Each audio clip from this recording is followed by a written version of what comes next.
Bonjour et bienvenue sur ma chaîne YouTube Maigrir après grossesse. Je suis Caroline Dijoux, diététicienne nutritionniste et j'accompagne les femmes dans leur perte de poids après grossesse.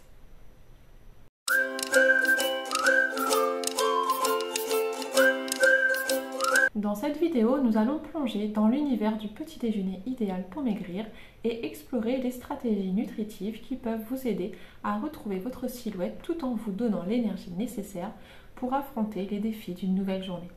Nous allons découvrir les éléments clés d'un petit déjeuner minceur, des idées recettes délicieuses et des conseils pratiques pour vous aider à atteindre vos objectifs. Le petit déjeuner idéal pour maigrir est bien plus qu'un simple repas du matin. C'est le carburant qui alimente votre corps et votre esprit, vous préparant à une journée bien remplie en prenant soin de votre bébé, de vos enfants et de vous-même. La période post-grossesse est une étape passionnante de la vie marquée par la naissance de votre précieux enfant. Cependant, il est naturel que de nombreuses mamans souhaitent retrouver leur forme et leur poids d'avant la grossesse. Pour atteindre cet objectif de perte de poids de manière saine et durable, un petit déjeuner équilibré est essentiel. Plusieurs études scientifiques appuient l'importance de la prise d'un petit déjeuner pour éviter le surpoids et l'obésité. L'importance d'un petit déjeuner équilibré pour maigrir. Pour perdre du poids durablement, il est recommandé de ne pas sauter de repas. La question c'est, doit-on manger le matin pour perdre du poids? Alors il y a ceux qui pensent que oui et il y a ceux qui pensent que non. Les diététiciens recommandent un petit déjeuner pour éviter le grignotage et également pour casser le jeûne de la nuit. Pour perdre du poids, certains régimes de jeûne intermittent vont préconiser de sauter le petit déjeuner. Pourquoi sauter le petit déjeuner est-il contre-productif? Eh bien, pour perdre des kilos, certaines personnes préfèrent sauter le petit déjeuner pour se retirer des calories. Certaines personnes ne mangent pas non plus par manque de temps ou par manque d'appétit. L'inconvénient premier, ça va être la sensation de faim. Et cette sensation de faim, elle risque d'arriver assez vite vers 10 heures. Sauf qu'à ce moment-là, on est souvent au travail ou on peut être pris dans d'autres tâches ménagères ou dans le quotidien. Et c'est pas forcément là qu'on va prendre un petit déjeuner ou prendre le temps de cuisiner quelque chose de sain. Vous risquez surtout de vous jeter sur tout et n'importe quoi, sur ce qui va être du coup contre-productif. Et bien, parce que dans ce cas-là, vous allez consommer des produits plus sucrés, plus transformés, qui seront malheureusement plus stockés par l'organisme et donc plutôt qu'utilisés pour une bonne perte de poids. Les conséquences d'un petit déjeuner malsain sur la santé. Nous avons vu, tous entendu, l'adage selon lequel le petit déjeuner est le repas le plus important de la journée. Et cela est particulièrement vrai lorsqu'il s'agit de maintenir ou de perdre du poids. Première raison, c'est la baisse d'énergie. Un petit déjeuner qui va être riche en sucre simple, comme les céréales, les viennoiseries, eh bien, vont malheureusement provoquer une augmentation rapide du taux de sucre dans le sang, mais après suivi d'une chute très abrupte. Et cette réaction va entraîner une sensation de faim et de fatigue au milieu de la matinée, ce qui va plus vous pousser à grignoter plutôt que de prendre une collation saine. Deuxième raison, ça va être la prise de poids. Les petits déjeuners qui vont être riches en calories vides et pauvres en nutriments essentiels font ressortir la prise de poids. Les aliments transformés, riches en graisses saturées et en sucre, eh bien, vont être tendance à être stockés sous forme de graisse corporelle, ce qui va aller à l'encontre de votre objectif de perte de poids. Troisième raison, c'est le déséquilibre nutritionnel. Ignorer les groupes alimentaires essentiels au petit déjeuner peut entraîner un déséquilibre nutritionnel. Par exemple, sauter les protéines ou les fibres peut vous laisser plus de sensations de faim. Quatrième raison, c'est le problème de concentration. Un petit déjeuner inadéquat peut nuire à votre capacité à vous concentrer et être productif. Cinquième raison, c'est les risques pour la santé à long terme. Et oui, la recherche a montré que des habitudes alimentaires inadéquates au petit déjeuner sont souvent associées à un risque accru de développer des problèmes de santé à long terme. Dans ces problèmes de santé, on va surtout retrouver le diabète de type 2, les maladies cardiaques, l'obésité, etc. Après tout ça, il est donc clair que ce que vous choisissez de manger au petit déjeuner va avoir un impact significatif sur votre bien-être. Optez alors pour un petit déjeuner équilibré et nutritif qui va être un choix judicieux, non seulement pour soutenir vos objectifs de perte de poids, mais aussi améliorer votre santé globale sur le long terme. Les avantages de commencer la journée avec un petit déjeuner nutritif. Eh bien, nous sortons au réveil de quand même de 10 heures de sommeil après le repas du soir en général. Il va être donc important de redonner de l'énergie au corps avec un petit déjeuner nourrissant. Le petit déjeuner va permettre plusieurs choses. De stimuler les fonctions cérébrales, de rétablir le taux de glucides, de diminuer le grignotage, de mieux contrôler votre poids. Donc pour attaquer un régime, c'est vrai que la motivation, c'est ce qu'il y a de plus important pour créer un déclic. Et pour perdre du poids durablement, ce qui va être important, c'est de créer des routines saines et d'apprendre à se faire plaisir. Manger sain le matin aussi ne signifie pas de manger tous les jours la même chose, bien au contraire. Pour moi, le petit déjeuner idéal est bien d'être un instant de plaisir et un instant de gourmandise tout en respectant l'équilibre alimentaire. Les erreurs à éviter pour un petit déjeuner. Eh bien, les erreurs, c'est donc éviter de prendre un déjeuner trop tard ou le sauter font partie des mauvaises habitudes. Alors, si vous décidez de changer les choses, voici quand même 7 pièges à éviter. Évitez déjà tous les aliments trop sucrés, comme le pain blanc, le pain brioché, les céréales, les viennoiseries, les biscuits industriels, les barres chocolatées, les jus de fruits industriels, le café sucré, les confitures, le sucre dans les boissons, la pâte à tartiner. Évitez aussi le petit déjeuner français. Le classique pain beurre confiture ne cale pas et surtout il est très calorique. Il peut apporter jusqu'à 1000 calories sans être sûr en plus de vous caler toute la matinée. Attention quand vous ne mangez pas suffisamment. Attention également aux faux amis minceurs comme se faire un jus de fruits maison. Évitez les graisses. Les graisses sont essentielles au bon fonctionnement du corps. Privilégiez par contre les graisses insaturées telles que le beurre de cacahuète, les œufs, etc. Évitez de prendre de la poudre de protéines. C'est difficile à doser, c'est cher et en plus, ça limite les petits déjeuners. Évitez de prendre des petits déjeuners à l'extérieur. C'est souvent trop sucré, trop gras, c'est mal cuisiné et on se laisse plus tenter. Les clés d'un petit déjeuner idéal pour maigrir. Eh bien, quand on est au régime, la question souvent posée est que faut-il manger au petit déjeuner? Eh bien, le plus important, c'est de manger de tout et en petite quantité. Donc déjà, pensez à l'hydratation. Dès le matin, pensez à prendre un verre d'eau au réveil. Cela va réactiver votre système digestif. Pour un effet brûle-graisse, vous pouvez également y ajouter un jus de citron frais. Attention seulement aux brûlures d'estomac pour certaines personnes un petit peu sensibles.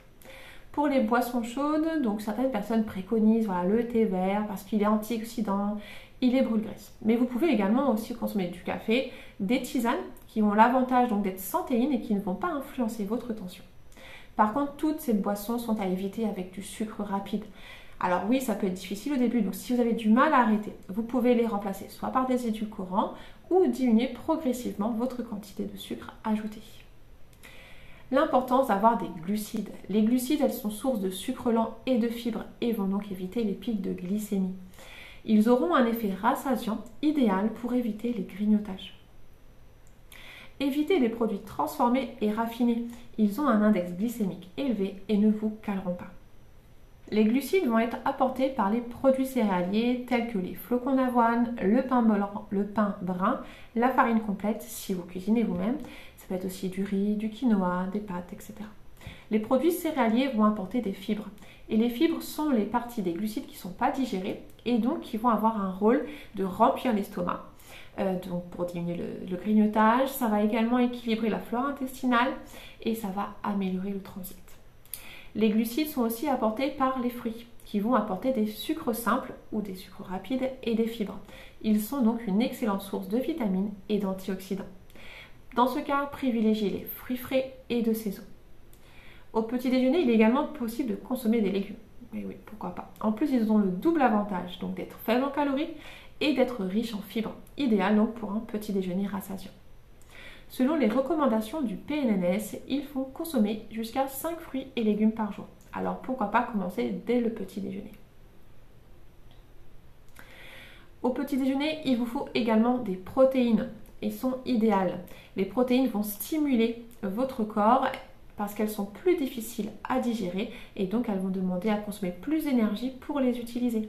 C'est ce qui va être favorable à votre perte de poids et cela va en plus augmenter la satiété de votre petit déjeuner. Les petits déjeuners protéinés vont participer à la perte de poids, vont favoriser la satiété, vont entretenir la masse musculaire et ça va également stimuler votre métabolisme. Voici plusieurs choix de protéines pour le petit déjeuner. On peut avoir les produits laitiers tels que le fromage blanc 0% de matière grasse, les yaourts, le lait végétal, les œufs, le saumon, les graines, tout ce qui est fruits oléagineux tels que les amandes, les noix, à prendre sans sel. Et on a aussi les matières grasses. Comme je vous l'ai dit plus haut, les graisses saturées sont à éviter. Ça ne veut pas dire que vous devez retirer totalement les graisses de votre alimentation, mais que vous devez bien les choisir. Il faut privilégier les bonnes graisses. Les bonnes graisses vont avoir un rôle énergétique et vont être un constituant de votre corps et de votre cerveau. Voici les bonnes graisses à consommer pour un petit déjeuner sain. Donc, vous pouvez prendre de l'avocat, de l'huile végétale comme l'huile de colza, l'huile de lin, l'huile d'olive, tout ce qui est graines oléagineuses comme les amandes, les noix sans sel ajouté, le beurre de cacahuète. Donc vous l'aurez compris, après le jeûne de la nuit, il est essentiel de consommer des aliments de qualité. Et pour maigrir, la règle des nutriments est la même que pour les autres repas, protéines, lipides et glucides. Il va être important de contrôler vos portions, d'éviter de consommer en excès et aussi de se resservir. Voici maintenant ce qu'on attend depuis le début, les idées de petit déjeuner pour maigrir. Donc maintenant que vous savez de quoi doit être constitué votre petit déjeuner, parce qu'on a vu ensemble tous les groupes d'aliments, eh bien nous allons pouvoir voir des exemples. Dans ces exemples, eh bien, vous verrez différentes alternatives de petit déjeuner pour perdre du poids. Le premier petit déjeuner idéal pour maigrir, eh bien on a les crêpes diététiques salées. Dans ces cas-là, je prends une tisane sans sucre. Vous pouvez prendre un fruit, comme moi j'ai mis sur de l'ananas. Les protéines, ce sera donc le fromage dans les crêpes, l'œuf et le jambon. Et le glucide, eh bien, ce sera les crêpes de la farine complète ou elle est sans sucre ajouté. Le bol cake, on le voit partout, sous toutes les variations possibles. Le bol cake, c'est le gâteau prêt en 3 minutes, c'est super rapide le matin. Et en plus, c'est super gourmand. Eh bien, le détail du petit déjeuner avec ce bol cake. Donc vous allez avoir votre boisson.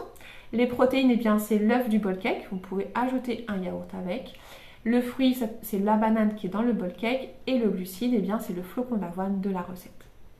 Le sandwich. Le sandwich est idéal pour un petit déjeuner simple, rapide, équilibré. Il nous faudra donc ajouter une boisson. Les protéines, eh bien, sont apportées par le jambon, l'œuf et le fromage du sandwich. Le fruit, c'est celui que vous voulez. Et les glucides, eh bien, c'est le pain complet, la salade verte et les tomates. Les briochettes aux pépites de chocolat. Et oui, vous avez le droit aussi de prendre du chocolat. Et bien ça, c'est un petit déjeuner cuit en 10 minutes. Idéal pour les enfants, les parents. Les briochettes ne contiennent que de la farine, de la compote sans sucre ajouté, des pépites de chocolat et une cuillère à soupe d'huile. Dans ces cas-là, ajoutez-y une boisson. Les protéines, eh bien, ajoutez un laitage ou du fromage blanc 0% de matière grasse. Les fruits, vous pouvez consommer une banane et les glucides, eh bien, c'est la farine complète des briochettes. Le riz chauffé, notre spécialité réunionnaise, la spécialité des enfants. Le riz chauffé, en fait, c'est un mélange d'œufs brouillés frits avec du riz de la veille, tout simplement. On y ajoute une tisane. Les protéines, eh bien, c'est l'œuf. On peut aussi ajouter du fromage blanc 0%, le fruit de votre choix et les glucides, eh bien, c'est le riz. Autre idée, les céréales fitness. Alors oui, c'est vrai, il y a des matins où je prends le temps, mais il y a des matins où je n'ai pas le temps, ou alors j'ai un imprévu. Dans ces cas-là, j'ai toujours une boîte de céréales fitness nature. Vous pouvez trouver mon avis sur mon blog sur ces céréales. Un petit déjeuner sain, équilibré, rapide à préparer. Dans ces cas-là, de l'eau, une boisson de votre choix, des protéines, eh bien c'est du fromage blanc que je mets au fond du bol. Ensuite, je coupe des petites bananes et les glucides, eh bien c'est les céréales. Les granola maison. On les entend partout, on en voit aussi en grande surface, mais savez-vous que vous pouvez les préparer vous-même et surtout qu'elles se conservent super bien pendant une semaine. Donc c'est vraiment le moment d'aller tester ma recette et de l'inclure dans votre programme de perte de poids. Donc voici un exemple de petit déjeuner avec ces granolas. Donc la boisson toujours, donc de l'eau, une tisane. La protéine, eh bien ça va être apporté par un verre de lait et les amandes, les noix et les autres graines dans les granolas. Le fruit, moi j'avais pris de la mangue. Et les glucides, eh bien c'est le flocon d'avoine. Pour avoir d'autres idées de petit déjeuner, eh bien vous pouvez aller sur mon blog dans la rubrique recettes et recettes du petit déjeuner. Maintenant, 3 conseils pratiques pour un petit déjeuner idéal pour maigrir. Conseil numéro 1, manger léger le soir. Et oui, en consultation, j'ai beaucoup de personnes qui me disent « je n'arrive pas à manger le matin, je n'ai pas faim ». Et souvent, ce manque d'appétit au réveil, eh bien, il peut être dû à un dîner trop copieux ou pris trop tardivement. Après avoir revu le petit déjeuner et que vous sentez encore que vous n'avez pas faim le matin, ne vous forcez pas. Prenez le temps et allez-y étape par étape. Le premier jour, vous ne pouvez prendre par exemple qu'un fruit ou un laitage et au fur et à mesure, vous allez intégrer un peu plus de quantité et un peu plus de composantes. Conseil numéro 2, planifiez un petit déjeuner. Et oui, avec le batch cooking, on planifie souvent les repas du midi, le repas du soir. Eh bien, vous pouvez faire la même chose pour les petits déjeuners et les goûters des enfants. La veille au soir, de mon côté, par exemple, je réfléchis à la recette du lendemain. Soit je prépare avec les enfants un gâteau ou des biscuits, soit je prépare ma pâte à crêpes, par exemple. Et puis, il y a des moments où je n'ai pas envie de réfléchir, où je n'ai pas pris le temps de prévoir. Et bien, dans ces cas-là, ça va être les céréales, par exemple, ou le sandwich, parce que ça, c'est juste tout grille-pain, c'est assez rapide. Donc, à vous de choisir surtout les recettes qui vous conviennent en fonction du temps que vous avez le matin et choisissez des recettes faciles à préparer. Conseil numéro 3, préparez le même petit déjeuner pour tout le monde. Et oui, pour une perte de poids réussie, la préparation des repas pour la famille va avoir un rôle à jouer. Vous gagnerez du temps et vous aurez moins la sensation d'être au régime si les repas préparés sont les mêmes pour toute la famille. Pour vous aider sur les petits déjeuners des enfants, j'ai déjà écrit un article pour vous aider à créer vos menus ensemble. N'hésitez pas à aller sur mon blog pour retrouver cet article. Le mot de la fin pour ce petit déjeuner idéal pour maigrir. Eh bien, au fil de cet article, nous avons exploré l'importance de commencer la journée avec un petit déjeuner équilibré. Il va être riche en protéines, riche en fibres et riche en graisses saines. Je vous ai partagé donc des recettes délicieuses, des astuces pratiques et des conseils pour créer des habitudes alimentaires saines qui permettent la perte de poids de manière progressive et durable. Mais n'oubliez pas que la patience, la persévérance et la bienveillance envers vous-même seront les clés de votre succès. Le petit déjeuner idéal pour maigrir peut être un élément essentiel de votre parcours vers une meilleure santé, mais il ne s'agit que d'une pièce du puzzle. Continuez à explorer, continuez à apprendre et à ajuster vos habitudes alimentaires pour répondre à vos propres besoins. N'oubliez pas aussi que votre corps a accompli l'incroyable exploit de donner la vie et que vous méritez le meilleur en retour. Votre petit déjeuner idéal pour maigrir est bien plus qu'un moyen de perdre du poids, c'est un geste d'amour envers vous-même. Alors continuez à savourer chaque matin, chaque bouchée et chaque étape de votre voyage vers une vie plus saine et plus heureuse. Merci d'avoir regardé cette vidéo. N'hésitez pas à la liker, la commenter et de vous abonner à ma chaîne et je vous dis à très vite.